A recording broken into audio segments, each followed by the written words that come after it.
So she told me that she didn't want to come home. She said that she was really trying so hard to not connect with us. It hurt me. It hurt me. It broke my heart. It broke my heart.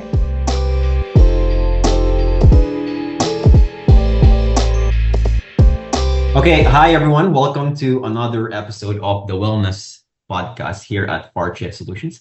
And today we have a very special guest, and I'm so excited to have her with us today. She is a senior AR specialist. She has 10 years experience in collections, order to cash expert, global portfolio experience, like Bank of America, Apple, Meta. She has experience in cash forecasting as well, reconciliation expert. There you go. And she is a former fraud investigator. There you go. So look out, guys. Welcome to the episode, Michelle. How are you? Hi, I'm doing fine. How are you, John? There you go. I'm good. I'm good. You look fabulous. You look great. You seem Thank excited. you. But And you so too. thank you. Wow. Okay. Thank you. So before we started this, you just told me that you just finished your shift, right? A few hours ago, I usually end my shift at 7 a.m. Philippine time. So I got a few hours nap already. Wow, sorry to wake you Hmm. up. So It's that okay. means you are a bat. Like you're, oh Yeah. my God, what? Tell me about your shift before we go to the proper questions, because I'm curious. Like, what time do you start? I usually start at 10 p.m. Manila time and end at 7 a.m. Manila time. But that's not new to me anymore. So ever since I've started working um BPO to BPO, I've always been on a night shift. So very much, used to it already. Wow. Okay. Well, Yeah. I'm just perpetually impressed and do this stuff because I salute you. We're getting ahead of ourselves here. Um, So obviously, to all my guests here, I always ask for their CV and their ability Mhm. background just to get them just to know them better, right? So Mhm. I learned that you actually studied broadcast communication. I did. Although I wasn't able to finish it, but yeah, I did study Bachelor Broadcasting Communication in Polytechnic University of the Philippines, Santa Mesa, Manila. Yes, Yeah. yes. Mhm. I'm asking because you're doing something very different than your Yeah. background. I'm just like, what? But how did that happen? Mhm. Why that department, I guess? Why broadcast communication? What drove you to that? Oh, when I was studying, I have always been part of like the journalism group, journalist, those group of people who creates paper, school publication, yeah. And there were some competitions I joined, which focuses in broadcasting. So that was the reason why during college I decided to, take bachelor in broadcast communication. And I really am fond of speaking. That's another reason for it. Yeah. You like speaking. There you go. So Uh-huh. you're outspoken, I guess. You like public Mm. speaking. When you were a kid, did you participate in any of that? Maybe like a recital? A lot, a lot. Yeah. I ever since since elementary, I joined declamation contest already, orations. Yeah. But I Oh, think that was back then. I'm not so fun to, speaking a lot when I grew up. Like as you mature, the energy decreases, so you really have to to conserve it. the energy decreases. Definitely. Yeah, yeah. I wanna touch on this because you said when you were a kid you were doing that stuff, right? So who pushed Hmm. you to do any of this? Was it just like you, your parents? No, it was just me. I was always, active to extracurricular activities. Like I I didn't even ask for, parents' permission whenever I join one. I'll just let them know when I get home. I always do Wow, that a lot. Yeah, I was so active when I was studying, even younger years. Yeah. it's amazing. Very independent at a young Yeah. age. But surely something or someone inspired you to do the public speaking, let's call it. Well, maybe watching television, like newscasters, yeah, mostly like that, because that was the only entertainment we had back then, like Yes, watching televisions and so on. Yeah. that was the form of entertainment, like Yes, huge, definitely. guy died of a car accident, beheaded. Yes. That was entertainment for us. We're like, oh wow, someone died. Yeah. It's like, no, I'm very curious about this because what you have here actually is very rare, especially for us Hmm. Filipinos, because we're very, shy. We keep to Yeah, ourselves, yeah. indifferent, timid, right? So whenever I encounter someone who actually enjoys speaking and engaging, I'm like, wow, okay, Like, there we go, right? There was this study that they said that the number one fear of, the most common, I guess, right? mm-hmm. Public speaking. That's number one. Yeah, yeah. Number two is death. So you'd rather die than speak in Then public. speak in public. That's how rare that is. So what you have is actually right. Okay. So now you're doing the broadcasting thing, right? What did you envision your career would look like? Was this okay? I'm gonna go to ANC or I'm gonna go to GMA. Mhm. Was that it? What was happening there? Well, of course. Like I think most of the students who study the same, that's what they envision. Like they want to go in production, they want to be part of like a news team and so on. But I think there was a point in time when I was studying, we visited a particular news channel, and then we shadowed on those people who was actually working like at the background. And I think partly I became disappointed because I had some conversations with them. And most of them told me that, there wasn't really good benefits in working in such field. There was no permanent role. There wasn't a lot of benefits.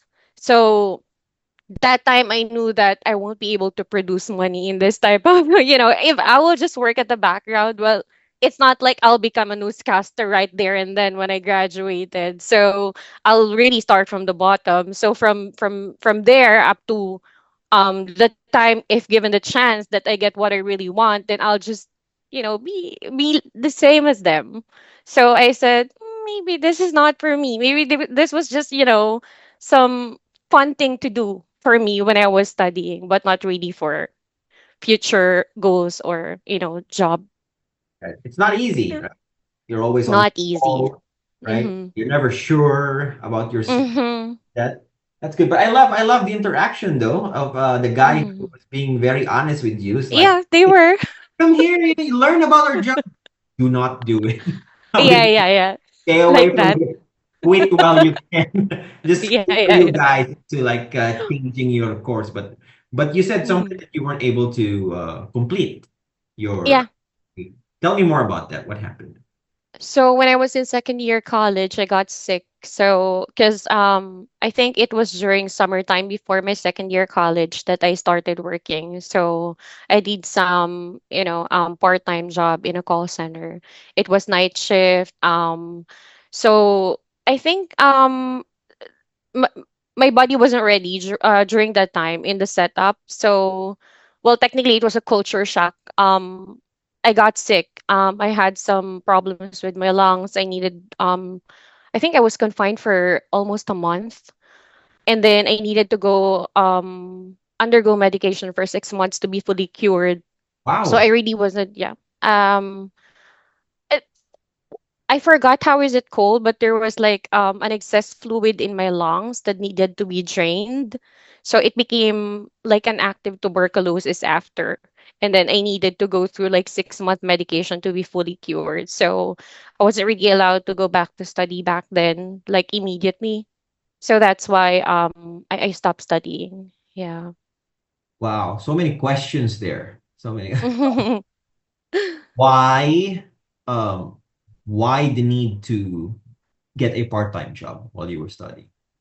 Oh, to answer that straightforward, we were really poor, like poor, poor, when I was growing up. Yeah. So as soon as I felt like I can already, help.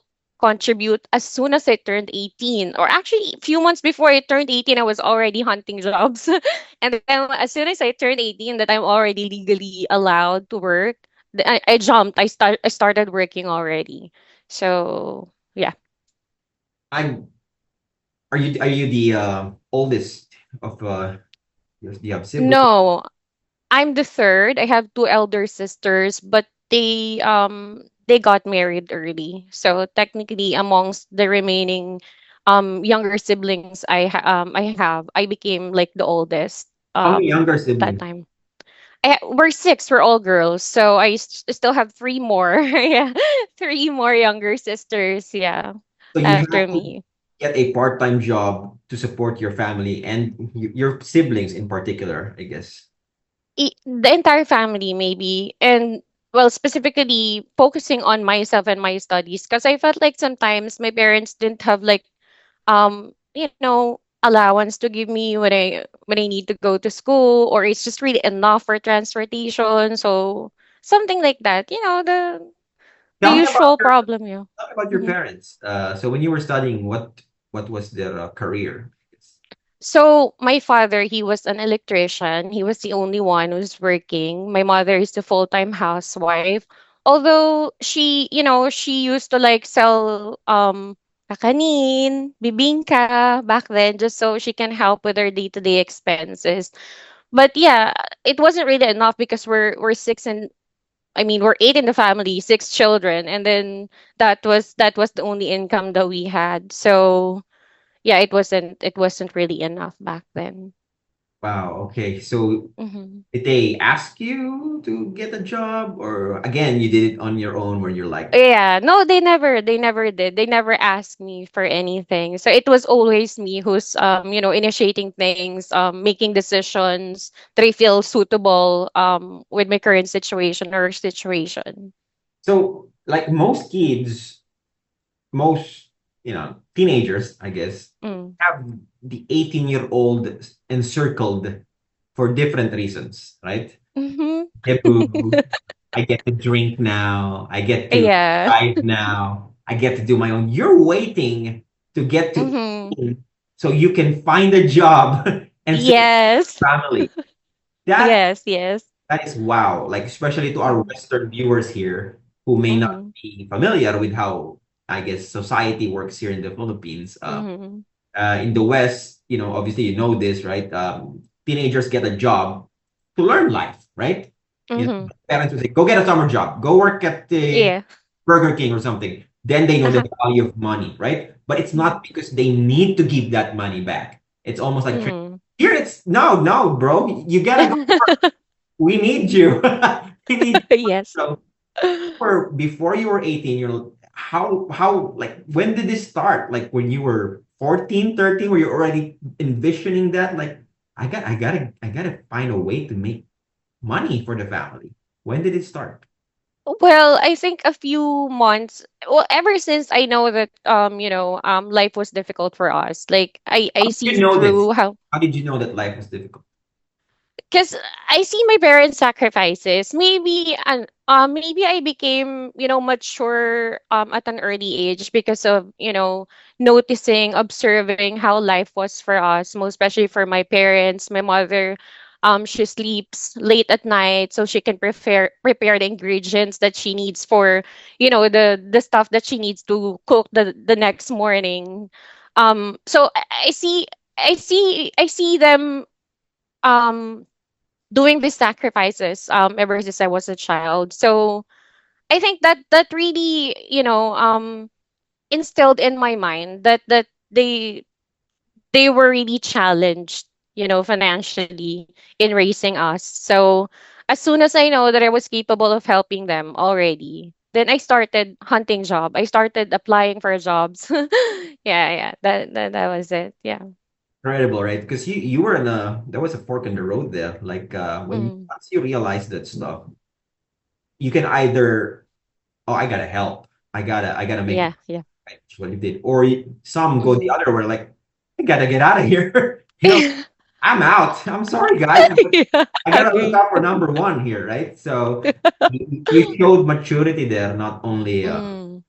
not only of course to for yourself but for your family. Mm. And Yes. what would you say, Michelle, to people who do not understand this? Like they always they think this is part of the problem, right? Where Mm. we, for a lack of better term, create a cycle Mm. of poverty, right? Where you're supposed to develop yourself, grow yourself, but because of the situation, it just goes back. I need to make money to give it back to my Mm. parents instead of I need to Mm. make money to secure my future. What do you say? What do you say to people who think like that?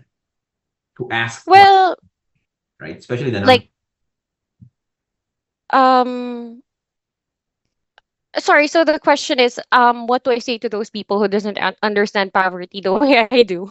The way that we support our parents, right? Because I get Mm. questions a lot. They go like, "Bro, you're not Mm. supposed to give money back. You're supposed to Mm. like save for yourself, and so you can fly away, right? Or do something." Mm. But you had this mindset from the start. No, I gotta give back, right? Yeah. Maybe because I really love my family and my parents, and when I care, and even until now when I care and love, I'm really, how do I say this, I put myself 100% to those people. So for those people I love and I care about, like, I care and love deeply. So maybe that's it for my parents and for my family. Because I felt like during the time, I know, I'm very aware how my parents was really trying their best to raise us, to the best of their capabilities. It's not that I felt like I owe them, because I know that's not how it works, but I feel like I want to, if given the opportunity that my life would become better, I want to make sure that they are in it. That, their lives will be better with me as well. So maybe that's why ever since I felt like I had the capability to earn or contribute or to make my life better, I always made sure that they were with me all throughout. Yeah. Good. All right. So you got that. You found a job. Let's go call center. I'm here. Yeah. I remember those days. You have to go Mhm. through a month's training, right? Did Ye- you Month two, a month or something two, like that, sometimes the right? upper two, yeah. And then it's like a reality show where people are weeded out. It's like your sitmate is like, woo, he's gone. Eviction. Terminate, yeah. Yes. Eviction, right? Right. So those who Yeah. stay are like, yeah, I made it, bro. I'm Yeah. How was that experience? Like meeting all these new people who Mm-hmm. speak perfect English, right? Mm-hmm. How was that experience, right? It was nice. It was fun. I can say that all of the work experiences I had in the past really contributed to what I am right now in terms of my career. All the experiences per se in my life in general, it contributed to how I think now as a person, how I see people, how I see things now. But specifically on that part, it was very meaningful for me. I've started from not knowing anything about what I was doing, and just asking people who are tenure, how is it done? Can you help me? And so on. So it was really fruitful for me because I really learned a lot in my past job experiences. Love that. All right. So first month, right? With the job. Mm. Get your payday. I don't remember because I don't want to ask when was this because I don't want to the age thing. You get your first income, Uh-huh. call it, right? Mhm. What did you do with it? I part of it I keep, so because I'm pretty sure during that time I didn't have much money to go, for my transportation and food before my first salary. So because there were really times back then when I was working that I needed to borrow money, paycheck after paycheck, just so you can, survive the entire cut off, and then that was it. So I'm pretty sure that part of it went to paying some people that I borrowed money from so I can be in complete attendance during the training. Yeah. And then most of it of course went to my parents. That's how it was before when I was working. So I'll just keep some so I can, survive again the next 2 weeks, let's say, of the cutoff. before my payout. But the rest of it really goes straight to my parents so they can buy, groceries, pay bills, and so on. Yeah. The reaction. They were happy. They've always been grateful to me for all the help I've given them. Love that. I love that. All right. I love Hmm. how you speak about your parents. Yeah. That's nice. All right. So you now you're working, and all of a sudden something's wrong with my lungs, right? I need to go check this out, right? So Yeah. they ask, hey, you need to stay here. What was the experience there? Did they ask you to do some lab? Did you confine yourself?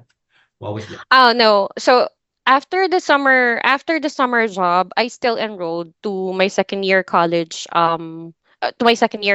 And then I think after a few weeks when the school started, I started feeling something wrong with my body, like I can't breathe properly. I always have cough. And there's this overpass that I need to walk so I can go to the bus station going to school. I was really having so much difficulty breathing, just going through that overpass. And then of course I let my parents know about it, and then high fever, all the symptoms. And then we went to the lung center of the Philippines. Actually, first in at East Avenue, that's like a public hospital. And then they figure out that there's something wrong with my x-ray. So they referred me to go directly to the lung center of the Philippines because they specializes in that.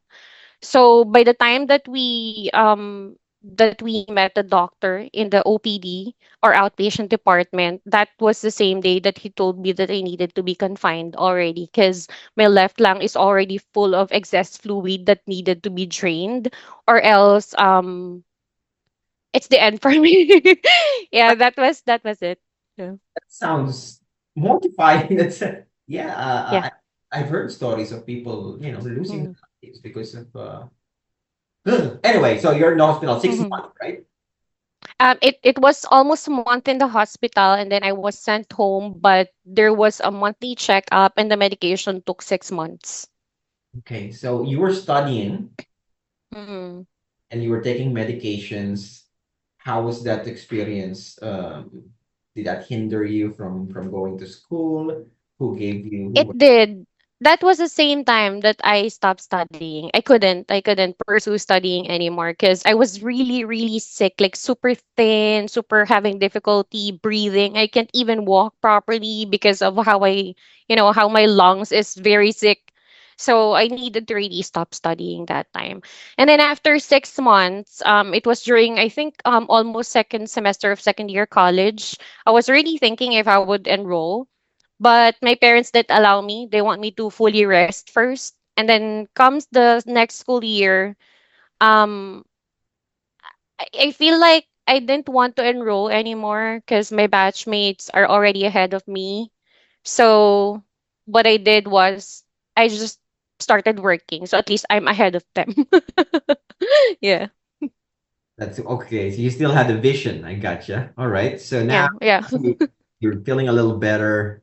What was Mhm. next for you? Like, did you find another job? Should Oh you? yeah. I Okay. I I made sure to find a job that was paying higher than my previous, my first job experience. So I think it was because back then the basic salary of call center, decent salary was ranging around 14 to 16,000, something like that on a monthly basis. So I heard of this BPO company was offering like 22, 23,000. That was already huge back Oh, then. yeah. Yeah, so Life I change. applied. I applied. Initially, my parents, most especially my tatay, my father, he was a bit mad that I accepted again a night shift job because that's where I got sick already. Like Hmm. my body was culture shock and so on. But I told him that this will really help us a lot. And I think I feel better already. So let me give it at least a try. If I feel like my body can't accommodate the schedule or the environment, then immediately I'll stop. So I still went through it. And then I think I lasted it for a few years in that Wow. call center company. Yeah. There you go. All right. So Mm-hmm. Michelle is now back on track. Yes. Yeah. That, something weird here I happened, right? Yeah. Now, all of a sudden, you've transitioned into banking and fraud investigation. Yeah, yeah. That happened? What was the connection there? From call So center? call center, and then the Brady, that was like an in-house company where I did credit and collections for I think 4 years. And then it shut down. Hmm. Yeah, the company here in the Philippines closed. I think they retained some companies in the other part of the world, but not here in the Philippines. So ANZ is it's a bank technically. Um they have their collections team as well, and that was what I was really eyeing to join back then. So I there were some of my colleagues at Brady who was working already at ANZ in the collections team. So they were the ones who told me that, hey, we have a hiring here, you may want to apply and join us here. So I went there, I walked in, um and applied, tried my luck to apply there. And I was informed by the recruitment team that the collections job has been filled already. So it's already closed. So I asked her, do you have any other openings aside from collections? Because I was already there. Might as well try. Maybe I can pass. Yeah. So she told me there's an opening with a fraud team. Do you want me to profile you there? She asked me. And I said, yeah, sure, profile me there. This is my CV. Do you think I can be profiled there? So anyone is welcome to apply, she told me. So okay, I'll apply. And then yeah, fortunately that same day, the whole process I was able to complete, and I got the job. Yeah.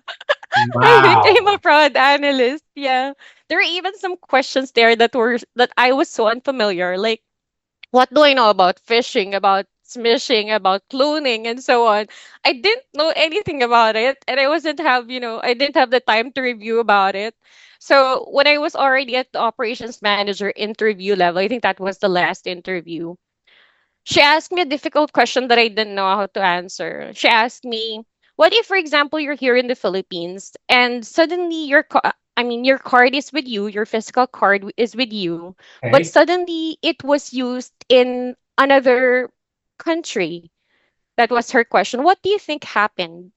So I was like, in my mind, how will that happen if the card is with me physically? But I thought it could be that maybe it was copied.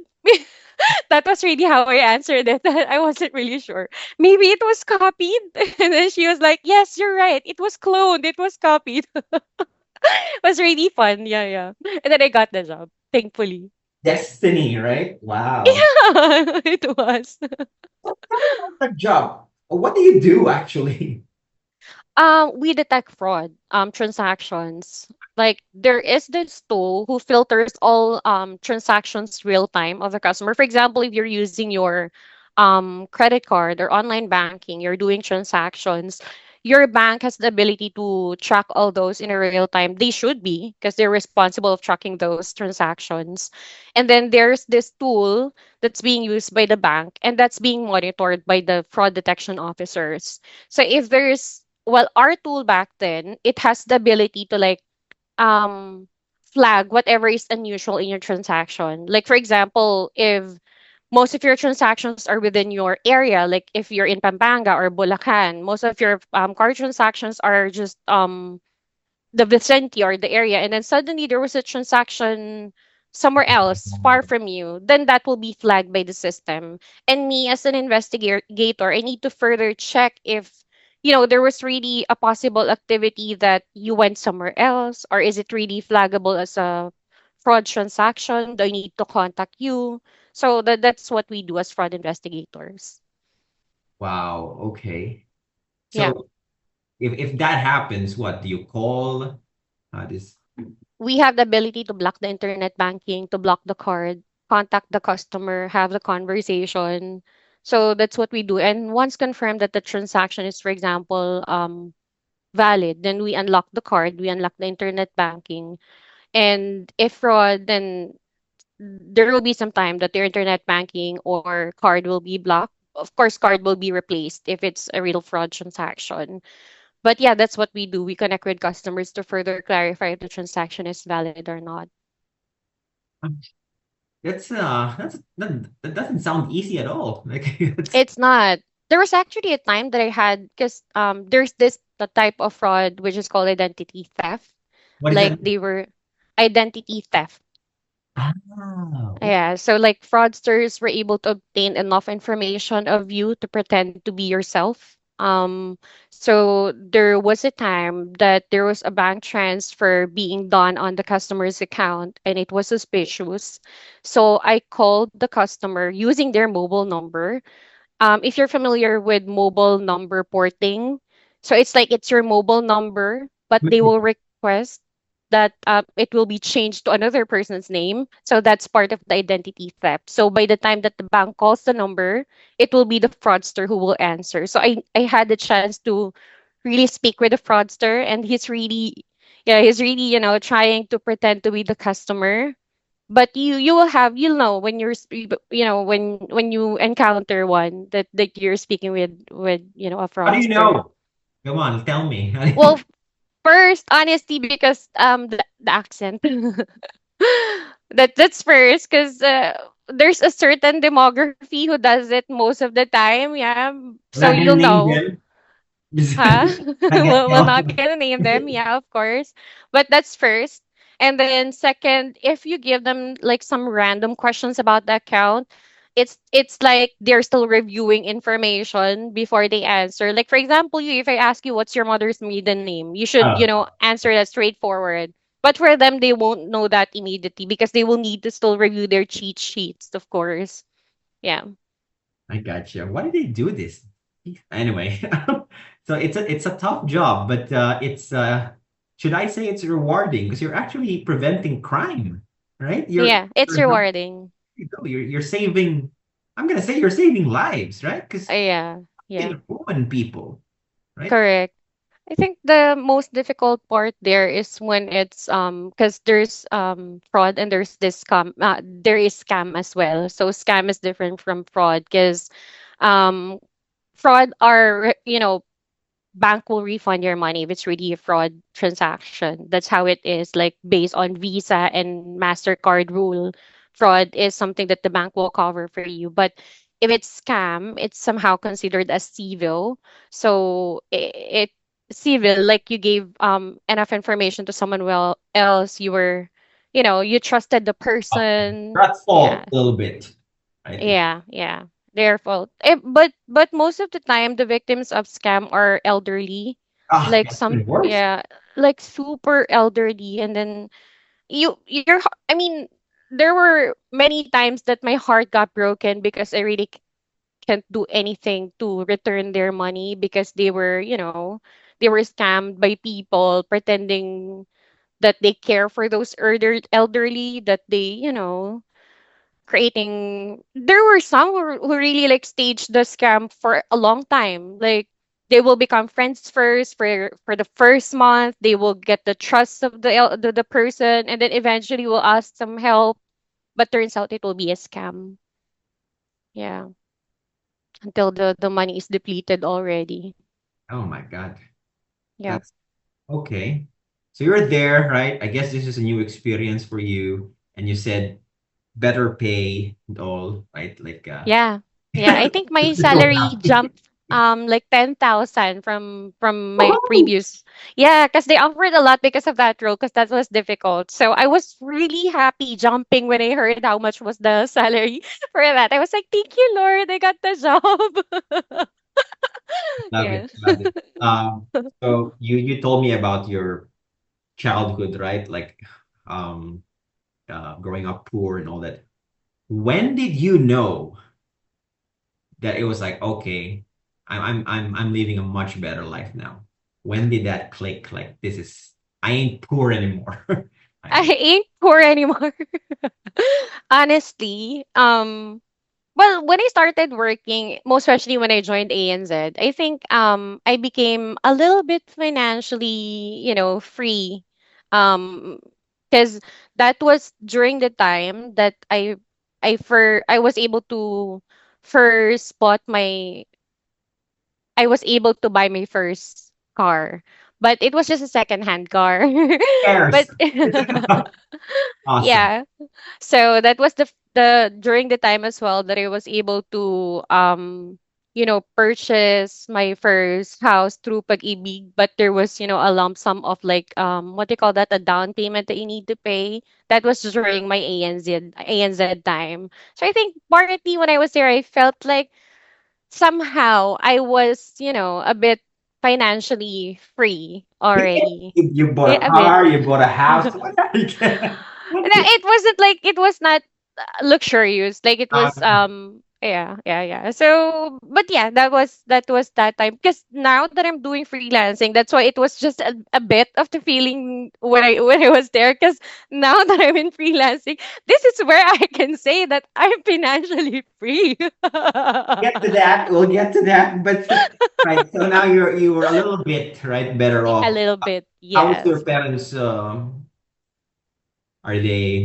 Did you bring them to a better place? Did you ask them? Yeah, we transferred place from that place that we were living before. We transferred here in Bulacan. But partly because my father got a better job as well, and like the housing was, provided by his new company. But he's still in the electric, field. He was still an electrician, but he got to a better job. So we transferred in Bulacan, but we were still renting back then. And a lot of things happened in my family during all these years. So but yeah, yeah. Okay, Michelle. All right. So now you are a fraud detector queen. Let's call it right. Doing well. Everything is good. You're getting paid well. You have your car. You were able to purchase a property. Mhm. Fantastic stuff. Life isn't all great though. Mm. There's a little bit of a drama, Filipino family drama going on. We always get Always. stuff. Yes. How did you navigate this? What was this? And who was pretty much who is your support system when the challenge is coming from the family, right? Because supposed to be there, your support Mm. system, right? Tell me about that. I think ultimately my siblings. So my sisters were all, we rely on each other very much. Like even if sometimes there were, because during that time there were some challenges with my parents. They broke up, so we were left with my father. My mother, she went away. I don't know where, but it was really hard to find her during the time. And then I think that was the same time because I had a long-term boyfriend. He was my boyfriend since during high school. I think we lasted up to 10 years. And then I got pregnant. We were not married. And I think that was one of the most difficult times in my life because I just gave birth. I think my son was just more than 1 year old. So I was heavily relying with my mother in terms of helping me take care of my son because I needed to get back to work. Like after my maternity leave, I think that was almost 2 months because of the um the delivery with my child. I did cesarean section with my son, so it's a little bit longer than normal delivery in the Philippines for maternity leave. Yeah. Because if yeah, so after 2 months, I needed to get back to work, and again, we were living in Bulacan. Brady is at Mandaluyong, so I needed to travel. I think 1 to 2 hours, or no, not really. Sometimes it will take me up to 3 hours just going to work because of the heavy traffic in EDSA and NLEX expressway. So it was really Um, hard. Yeah. It's hard. And then when I get home, I need to, take care of my son, and then I'll have a little bit of nap and then wake up again, prepare for work. It was really hard. too much. So Too much. yeah. Mm-hmm. And then that was the same time that my father and my mother broke up. And then we Perfect were left. timing, right? It was just Perfect, very perfect timing. Like how else could this go wrong? yes.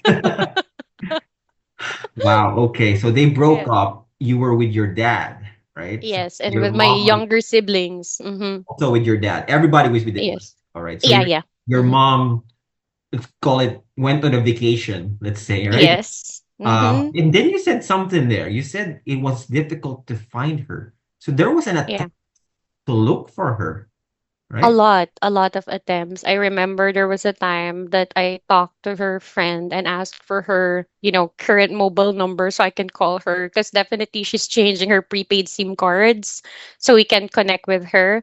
But I found her number, and when I called her, I told her that can you please come home already? It's really hard for me because I have younger siblings that I Me need to too. look after too, and some of them have children. Like I have a niece, I think, and yeah, only a niece who was with us as well. That was my my sister's child.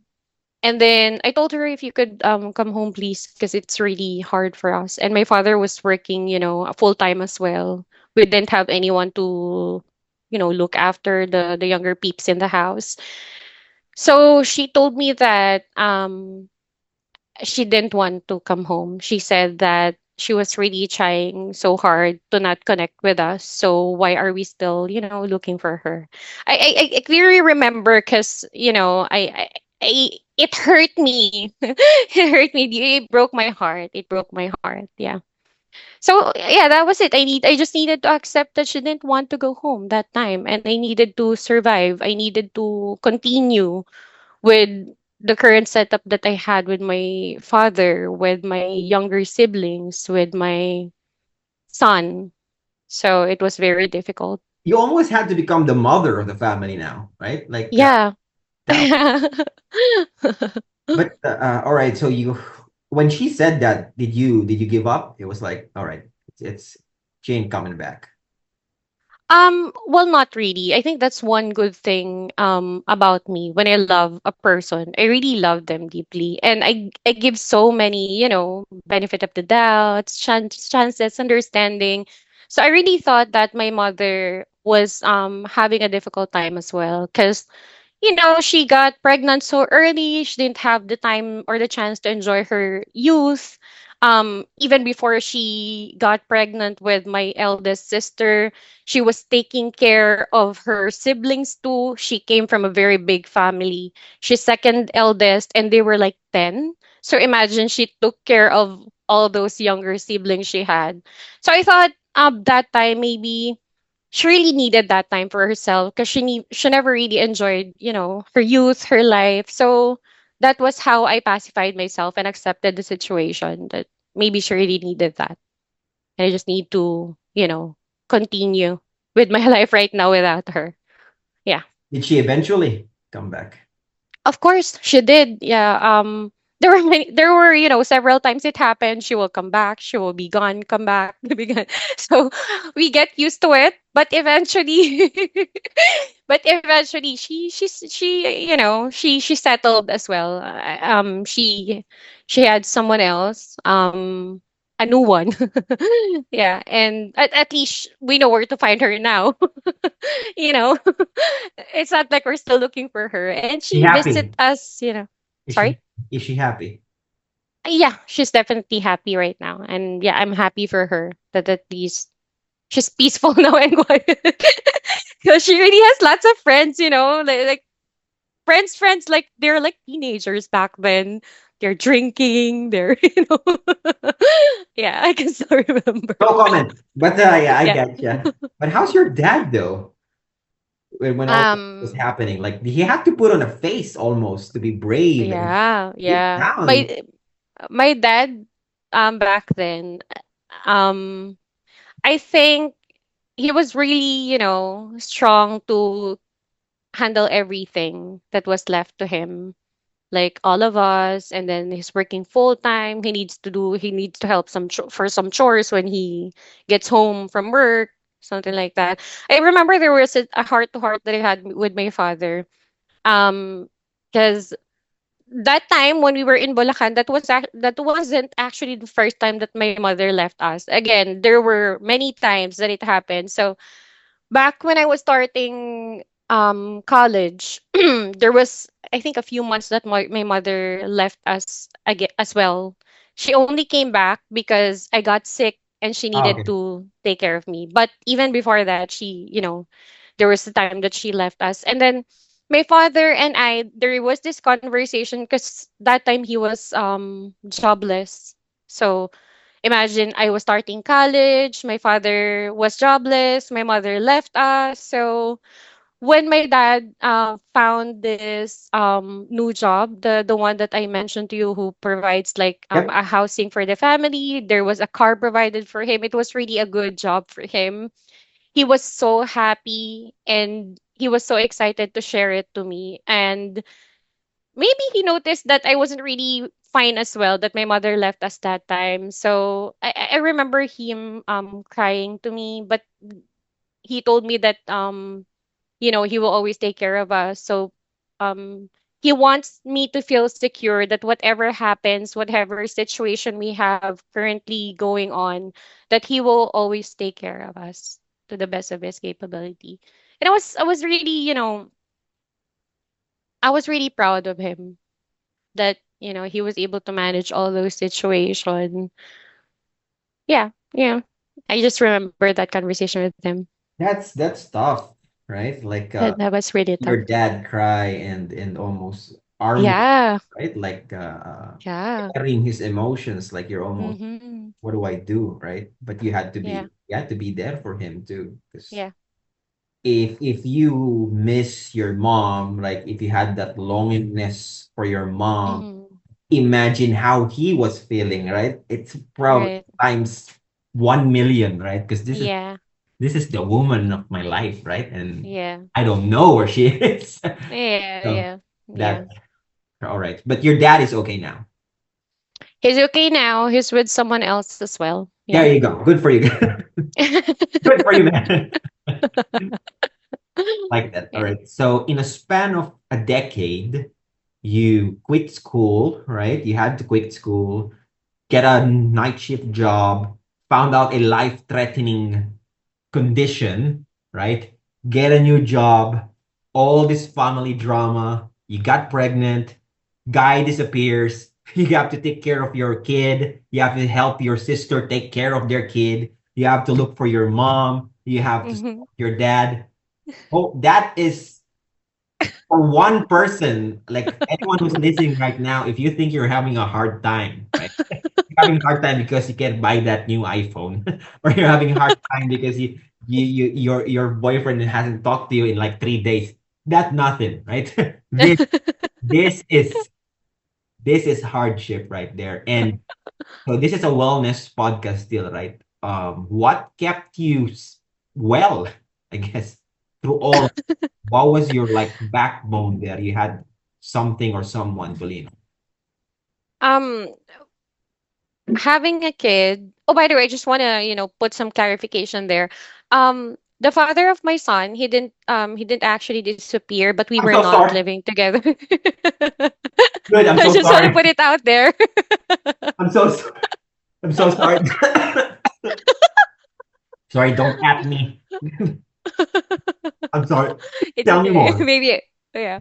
So he didn't disappear, but we were not living in together. He was Okay. studying back then, and he wasn't really financially capable of helping me as well. And for a time, we were, trying to work it out together, but eh, it didn't work. So I That's think okay. after 2 years, uh, at the age of two of my son, we already broke up. So yeah, that was the story with the Yeah, with the daddy father. baby. I'm Yeah. so sorry.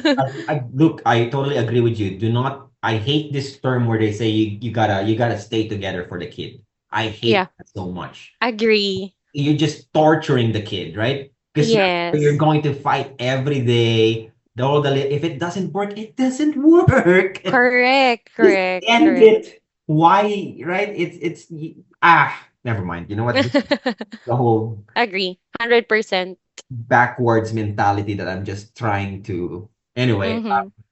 so now we transition to you eventually left the bank, right?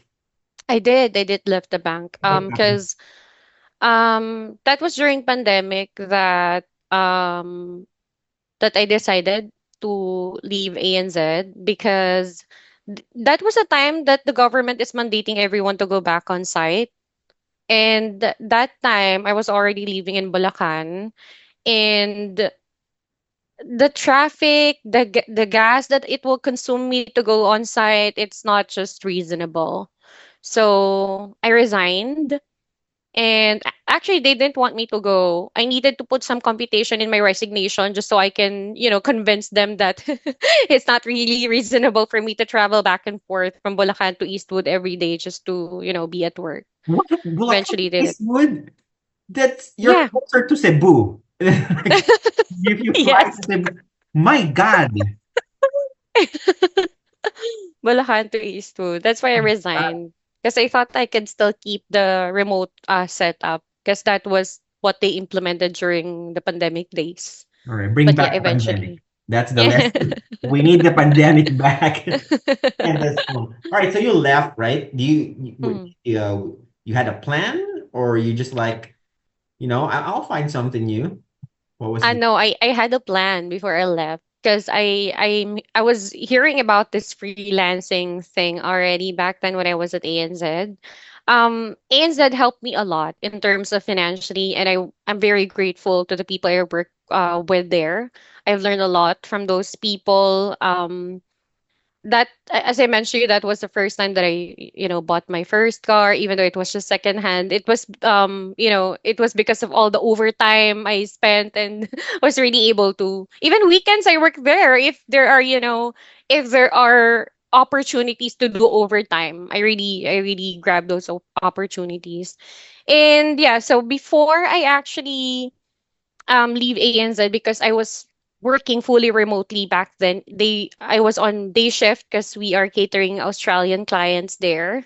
Um I took a freelancing part-time job at night. It was like a cold calling. I just wanted to experience to see if outbound, I'm right? outbound. If like, I'm fit for this type of, setup that it's like directly collaborating with the clients, no Mm. other bosses aside from the client, straightforward Yeah. services payment and so on. It's very different in the corporate world because there are lots of bosses in the corporate world. Yes. Bureaucracy. So yeah, I did try the cold calling, and I think that time I thought that okay, I'll take the risk here rather than going back on site every day. Maybe I'll find another job that will really be suitable for me, that will be remote just the way I want it to be. And also because there was like a retirement package in ANZ that we can contribute. I think since first year I was contributing to that retirement package in ANZ. It gave me some,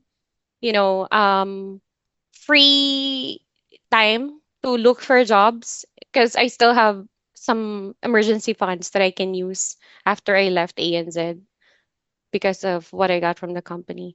But eventually after I resigned at ANZ, I found Farch. Yeah. Or we Just found shortly. you, maybe. Oh yeah. Yeah. You found me shortly after. Yeah.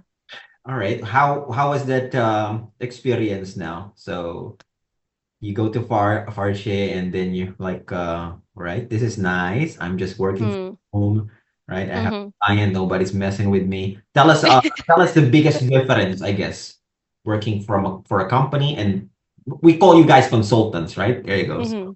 Yeah. transitioning from employee to a consultant. What's the biggest I difference? think the biggest difference is, yeah, that's first, there's no drama. So I think as you Okay. mature, Yeah. as you age, that's something that, the more that you can conserve your energy, the more Yeah. that it's better for you. So yeah, the more that it's better for you. So I think that's the biggest difference. It's really different culture at corporate, most especially offices are in the Philippines, as compared to you working remotely, having meetings with your client directly, like like directly from your bosses, having meetings with them, getting direct instructions from them, straightforward instructions on what you have to do. That's the first thing. And second is it's very efficient because you're working from home. So you don't have to spend 2, 3 hours of your time traveling just to get to work. Like even before you get to work, you're already exhausted. That's not, that's not really efficient.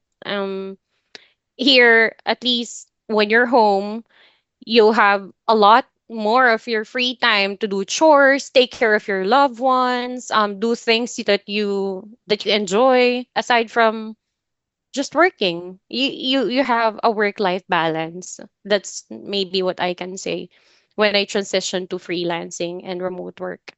Okay. Has that helped you with your wellness, I guess, right? Because now you're able to balance things more, right? Less Of drama. course, a lot. And even it's really, there's really a big difference in terms of, earnings. So that helped me in my wellness. Just kidding. No, I mean, because I can afford now to travel. I can afford to bring my son and my wife to great places that I would love to visit. And it really helps me, reset from time to time, connect with nature. Yeah. So yeah, I think this is the best blessing that I, received in my career. Wow. Yeah. We're glad to hear that, and we're glad to have you, right? So you said uh when you moved to the bank, that is when you realize, okay, I have more financial freedom now. And then you Mm. said you transitioned to consultancy. Now I really Mhm. have financial freedom. Yeah, yeah, yeah. Tell me about this. When did you realize that, other than the traveling thing? You were like, Uh-huh. what other financial joy or Yeah. Like right? now, this is what I'm talking about when I say financial freedom. So when I transitioned to freelancing, I sold the first house I purchased. It's like, how can I? It's like you have someone repurchase the property, but they need to pay you the amount that you already paid Yeah. to Pag-ibig, like pasalo in term here in the Philippines. And then I looked for a better place with a better environment because when when I broke up with the dad of my son, there was a point in time that he was living with his dad. So I was fully working. I was providing for him financially, but it was his grandmother on his father's side who was taking care of him, my son, because I really couldn't do it all on my own. So I needed to bring him to his father's side so that the lola or grandmother can take care of him. So when it's always my goal to, get my son, but I want to make sure that I'll put him in a good environment because I wasn't able to, get that when I was a kid. It was a slum area. Go ahead. How old is he now? He's now turning 11. So I got Birthday. yeah, I got him back 2 years ago when I moved in this new house. So as soon as everything's ready, I got him back. Yeah. So now he's been living with me for 2 years and he's studying here. So yeah. Does So he this see is does he see this does he get the visit from his dad? no, currently his dad is working abroad, but Oh, he's going home from time to time, but on his, family. Last December he was here in the Philippines, so my son okay. had a quick vacation there for a week with him. Yeah. Okay. How is he now? Your kid. Almost His teenager-ish now. Yeah, I was teenager. He's very happy. I think he is really grateful that he gets to live with me now because it's so different. Like when you live with your relatives like lola, grandmother, they take care of you, but it's really different if you are with your mother, if you get what I'm saying. Like it's a Absolutely. different bond and connection between a child and a mother. It's always different. So and He's more of like a mommy kid than a daddy kid. So he really loves to be with me all the time. And most especially that it's just, he's the only kid. So he gets all the attention that he There you go. that he wants. Give it to me. Yeah. So there, I was able to buy this house after, I save up enough to buy a better place. And then I was able to upgrade my car as well. From sedan, I now have like SUV-ish. Not really Oh, SUV SUV. sana all. But yeah, that's the ultimate goal, I think, anyway, to make your life more comfortable for you and for your Hey, loved ones. Yeah. absolutely. hmm That's So thank you, Farchi. we're we're we're good. We're happy. We're happy with yours. But so I'm so thankful for all your honesty here, your great answers. hmm Life is awesome. But you've said, and this is my belief, right? Like, hmm comfort of life, right? The blessings of life, it's hmm almost meaningless if you cannot share it with someone. Yes, yes, I agree. And you told me that you found your someone, right? Yeah. Tell me about this someone. How did you meet? And what is it about this someone that made her someone? Well, our story is kind of funny because I found her at Bumble. The dating app Bumble. Yes. Yes, no. So Yes. it was a bit funny because I saw her profile in Bumble. So when you swipe left, that means you don't want the person, and when you swipe right, that means that you like the person. I accidentally swipe her left when I saw her profile. And then you won't be able to find that again until Really? at least the algorithm, puts her back to your Like to way your feed. back. Yeah. So the only information you have in Bumble is like your picture, like where is your location, like for example, city, how age you are. I think those are just the information provided in Bumble. So I really like her because I have lots of tattoos. As in lots of tattoos all over my body. And she has lots of tattoos as well. So I think it was so catchy for me when I saw her picture with lots of tattoos. And she was, had this she has white complexion. She's like Shinita or and she was she was cute. So I was really attracted to her. But again, unfortunately I swiped her left. So I remember her name and my nickname is Cheng, Okay. and Okay. then her name in Bumble is Cheng as well, but that is her last name. Like Oh, she's a okay. Chinese, that's why. So it's a Cheng. So that Okay. was I remember. Her name was Cheng. She was from Malolo. She was Wow. 25 back then. Ooh. So I tried going to social media. I tried going to Facebook. I tried searching for whatever Wow. information I have available. Wow. Perseverance. Yes, relentless. So I search in the search tab of Facebook. It's Cheng Malolos Oh my God. lesbian. Stalking. You're stalking her. But I wasn't able to find her there. And then I think it was after the end of the day or during the end of the day, it was nighttime that I was, browsing Mumble again. I think I was able to finish all the people in the feed, so she got back in my feed. Oh my So I found her again. God. All right. To anyone who's listening here, if anyone does that to you, marry that person. That is the person. If they will go and find you on Facebook and recycle the entire Yes. dating app just to find you, marry that person. Yeah, okay, so you So, found her, and this time I made sure to swipe her right. but hey, she had to swipe as well, right? Yes, she did swipe right as well. There you go. All Oh, right. you know that, huh? No, no, no, no, no, no, no. You're gonna have to that stop she this from me. But, that she need to swipe right as well. all right. So she Yeah. swiped right.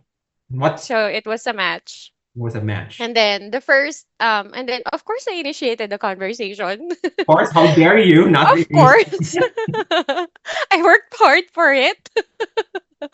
And then I sent her the message. It's in Tagalog, but in English it's like, "Hey, I've been looking for you." Something like that. Oh, Yeah. And then she responded because I think that was near her birthday. It's in Tagalog as well, but it's like I think this is an early gift for my birthday. That was her response. oh, Oh. oh, oh. It's so sweet though. Okay, all right. Yeah. So the sweetness. When was this, Yeah, and by the way? then Take me back. it was 5 years ago Okay. because we've been married for 2 years. Yeah, it was 5 years ago. And then we clicked, we became friends, we met, we had some coffee, we had some lunches together. And then yeah, eventually yeah, we progressed into a romantic relationship. And then yeah, from then on until now, we haven't, separated, or we really haven't had any major fights and so on. It's really peaceful You living life with her. know what? That's so nice though. I'm so Mm-hmm. glad you found the one, right? How is your son here? He is very supportive. Cause with my son, I've always been honest with him, like my preferences, like what I am, my identity, and he's very supportive. I think it's just a matter of how you really, talk to your kid, deliver it properly, make him understand the situation. And I think I'm lucky enough that my kid is, he's very understanding and supportive. He's very happy. Yeah. I'm glad. I'm glad. All right. And of course, Mm-hmm. he is also like happy with your kid as well. You guys go out. Yeah, yeah. What was the last? I think that Go ahead. Yeah. I think that was one of the reasons why I love her too. Because, they also clicked, and I feel like she really took us as, a package. It Okay. wasn't just me, it wasn't just me that he accepted, but my plus one as well. That's very important for, single moms who are looking for, someone, or a romantic relationship with someone, that their plus one is also loved and cared about and accepted by the person that they found. So yeah. And you know what? If the person loves you, plus one, plus two, plus three, plus 10, who Plus cares? 10. Yeah. Love. Agree. Love is love. There you go. I'm so happy, and so from all the, let's call it, trials, right, and Mm-hmm. tribulation that you experience when you were a kid growing up, poor, you've said, right, to your family challenges, let's call it, Mm-hmm. right, your kid, and then your sickness. I feel like that's a little Mm-hmm. underestimated, and now to doing really well, as you've said, Mm-hmm. and being with your the person that you want to be with. I am genuinely happy for you. Just one more thing. Tell me about the last travel that you had with your kid and your wife. um I had my last travel with my wife during Valentine's. We were in Palawan, Puerto Princesa. But with my son, I think it was in December during Christmas. We were in Tagaytay. We stayed at a hotel. Yeah. Fancy stuff here. Yeah. Wow.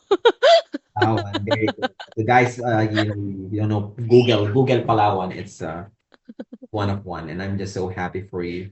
Uh, Thank you. I'm so glad we had this call. I've learned a lot from you. I'm actually inspired by your story. Aw. People would listen to this more.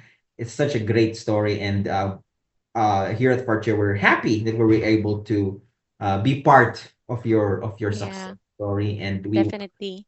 many more years of success Yeah. stories with you. But yeah, before you go though, I have some quick fire questions. Right? Are you ready for this? Yeah. Give me a quick answer. Let's go. All right. Loud night or quiet night? Quiet night. Okay. Sweet or salty snacks? Salty snacks. All right. This one's a tough one. Text first or wait to be texted? I think we know the answer. Text first. Exactly. You stalked someone. All right. Now, book smart, street smart. Street smart. Okay. Comfort zone or leap of faith? Lip of faith. Yeah, there you go. Small circle, big crowd. Small circle. Wow. Okay. You as a public speaker, there you go. Fame or freedom? Freedom. Freedom. Okay. Old soul or modern mind? Old soul. There you go. uh, win quietly or celebrate loud. Win quietly. I like that. All right. Mhm. Playlist on repeat or always new music? Playlist on repeat. Yes. Always on repeat. Last one. Head or heart? Heart. Always the heart. Heart wins out. Yeah. There you go. All the time. Cheng, I can call you Cheng now kasi close na tayo. Yeah. Yeah. Cheng, we're so happy to have you here at Portrait Solutions, and we wish you nothing but more success and more wellness for you and your family. Thank you so much, John. Thanks for that. It was a fun talk with you. Appreciate it. Awesome. Thank you so much.